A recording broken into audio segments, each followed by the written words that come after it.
10 বছর পর গেল আসরে কলকাতা নাইট রাইডার্সকে ট্রফি জিতিয়েছিলেন শ্রেয়াস আইয়ার। তবে সেই শ্রেয়াসকেই মেগা অকশনে আর ধরে রাখেনি কেকেআর। 26 কোটি 75 লাখ রুপিতে তাকে দলে নিয়ে পাঞ্জাবও সুদে আসলে তার ফল পাচ্ছে।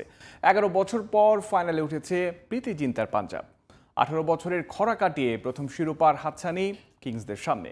শ্রেয়াস আইয়ারকে নিয়ে প্রতিভা দাসের রিপোর্ট। 26 কোটি 75 লাখ রুপি অর্থের অঙ্কটা নেহাতি কম না।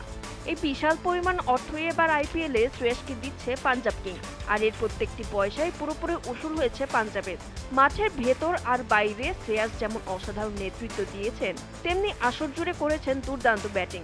সেই সাথে দ্বিতীয় কোয়ালিফায়ারে চাপের মধ্যেও পাঞ্জাবকে ফাইনালে তুলেছেন তিনি, ঘুচিয়েছেন দলের 11 বছরের ফাইনালের অপেক্ষার।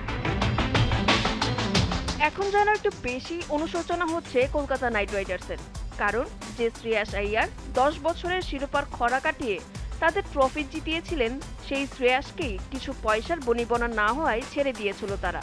25 কোটি রুপি হলেও রেখে দেওয়া উচিত ছিল তাদের। মেগা অকশনের শেষ সুযোগও ছিল কেকেআরের কাছে।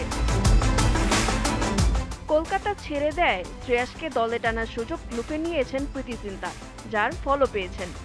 গ্রুপ পর্ব আর কোয়ালিফায়ার মিলিয়ে মোট 16 ম্যাচে 603 রান করেছেন শ্রেয়াস, যার মধ্যে সর্বোচ্চ সংগ্রহ 97 রান। গেল আসরে সেখানে কলকাতার হয়ে 15 ম্যাচে তার সংগ্রহ ছিল 351 রান। পাঞ্জাবকে ফাইনালে নিয়েও কোনো উচ্ছ্বাস নেই শ্রেয়াসের, এখনো অর্ধেক কাজই যে বাকি তার। পাঞ্জাবকে ট্রফি এনে দিতে পারলেই শেষ হবে শ্রেয়াসের কাজ।